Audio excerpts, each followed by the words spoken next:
Welcome back to my channel.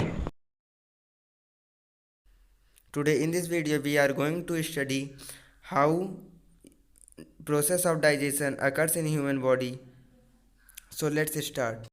तो यहाँ पे जो पिंक कलर का है, मतलब कि जो कि पिंक कलर में एंजाइम का वर्ड लिखा है, वो कार्ब्स यानी कि कार्बोहाइड्रेट को डाइजेस्ट करता है। और ऐसे ही जो येलो कलर में है वो फैट को डाइजेस्ट करता है, और जो ग्रीन कलर में है वो प्रोटीन्स को डाइजेस्ट करता है। तो चलिए देखते हैं कि डाइजेशन का प्रोसेस होता कैसे है।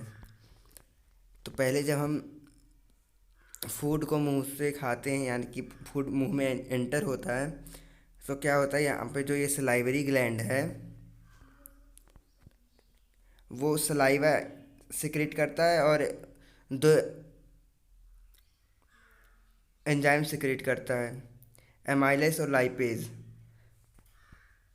तो यहाँ पे सबसे पहले माउथ में ही कार्बोहाइड्रेट और फैट्स कुछ एब्जॉर्ब हो जाते हैं, और फिर जो सलाइवा होता है मुंह का, वो जो फूड होता है उसको बोलस, मतलब कि बोलस छोटे छोटे टुकड़ों में करके बोलस की तरह बना देता है। ये जो यहाँ पे ये है, इसको बोलस कहते हैं। तो फिर ये धीरे धीरे एंटर करता हुआ जाता है ईसोफेगस से, इसको हम फूड पाइप भी कहते हैं। फिर यहाँ पे ये LES, यहाँ पे स्फिंक्टर टाइप का होता है, इसको हम कहते हैं लोअर ईसोफेगस स्फिंक्टर। फिर जब जो बोलस होता है वो स्टोमक में एंटर करता है, तो स्टोमक हमारा क्या क्या सिक्रेट करता है, HCl, पेप्सिन और लाइपेज। ये स्टोमक यानी गैस्ट्रिक ग्लैंड में ये HCl, पेप्सिन और लाइपेज सिक्रेट करता है। तो HCl क्या करता है कि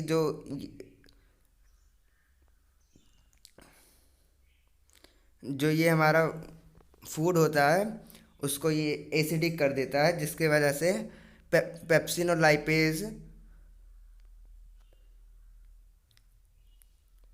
को, जो गैस्ट्रिक पेप्सिन और लाइपेज होते हैं, उनको ये एक्टिवेट कर देता है। फिर उसके बाद जब यहाँ पे हमारा पेप्सिन और लाइपेज यानी कि फैट और प्रोटीन्स को वो स्टोमक एब्जॉर्ब कर लेता है, फिर उसके बाद जो फूड बचता है उसको हम फिर काइम कहते हैं। फिर यहाँ से ये जब जो स्टोमक का निचला हिस्सा है उसको फाइलोरिक स्फिंक्टर कहते हैं। फिर यहाँ से काइम जो है हमारा एंटर करते करते यहाँ पे जो लीवर है, लीवर के नीचे गाल ब्लैडर होता है, वो बाइल जूस सिक्रेट करता है। ये क्या करता है, जो बड़े बड़े फैट मॉलिक्यूल्स होते हैं उनको छोटे छोटे टुकड़ों में डिवाइड कर देता है, और ये यहाँ पे जाके यहाँ पे इसको ये फूड पाइप में एंटर करा देता है। और वहीं से जो पैनक्रियाज होता है, यहाँ पे पैनक्रियाजिक एमाइलेज और पैनक्रियाजिक लाइपेज, पैनक्रियाजिक ट्रिप्सिन एंड एक और चीज़ है काइमोट्रिप्सिन, ये सिक्रेट करता है। तो यहाँ पे पैनक्रियाजिक एमाइलेज क्या करता है, जो बचा हुआ कार्बोहाइड्रेट होता है उसको एब्जॉर्ब कर लेता है, और ऐसे ही एमाइलेज फैट को एब्जॉर्ब कर लेता है बचा हुआ, और जो ट्रिप्सिन रहता है वो बचे हुए प्रोटीन और काइमोट्रिप्सिन का भी वही काम होता है। फिर यहाँ से फूड एंटर करते करते यहाँ पर आ जाता है स्मॉल इंटेस्टाइन में।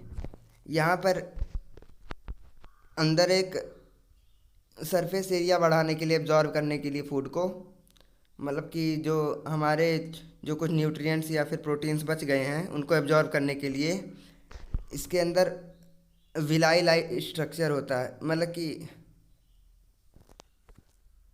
स्मॉल इंटेस्टाइन के अंदर फिंगर लाइक प्रोजेक्शन होता है जो स्मॉल इंटेस्टाइन का सरफेस एरिया बढ़ा देता है, जिससे कि फूड अच्छे से एब्जॉर्ब हो सके, और उसको हम विलाई कहते हैं। और क्या, और वो richly supplied with blood vessel, यानी कि उसमें ब्लड वेसल्स अच्छे से सप्लाई होता है, जिससे कि जो हमारा एब्जॉर्ब फूड है वो सेल तक पहुंच सके। फिर उसके बाद यहाँ से फूड इस स्फिंक्टर को आइलियोसेसल कहते हैं, यहाँ से ये लार्ज इंटेस्टाइन में पहुँचता है और लार्ज इंटेस्टाइन के इस पार्ट को असेंडिंग कहते हैं और इसको ट्रांसवर्स और इसको डिसेंडिंग कहते हैं। फिर यहाँ पे क्या होता है, यहाँ पे वाटर एब्जॉर्ब होता है। फिर जो यहाँ तक पहुँचते डिसेंडिंग लार्ज इंटेस्टाइन के डिसेंडिंग की तरफ पहुँचते पहुँचते जो हमारा मतलब कि फूड बचता है वो सिर्फ वेस्ट ही रहता है। फिर यहाँ से सिग्मोइड कॉलन से होते हुए एनएस की तरफ से हमारा फूड बाहर पहुँच जाता है। सॉरी, यहाँ पे फूड नहीं वेस्ट बाहर हो जाता है, यहाँ से एनएस की तरफ से सिग्मोइड कॉलन के होते हुए। And don't forget to leave a like and subscribe to my channel for more such videos. Thanks for watching this video.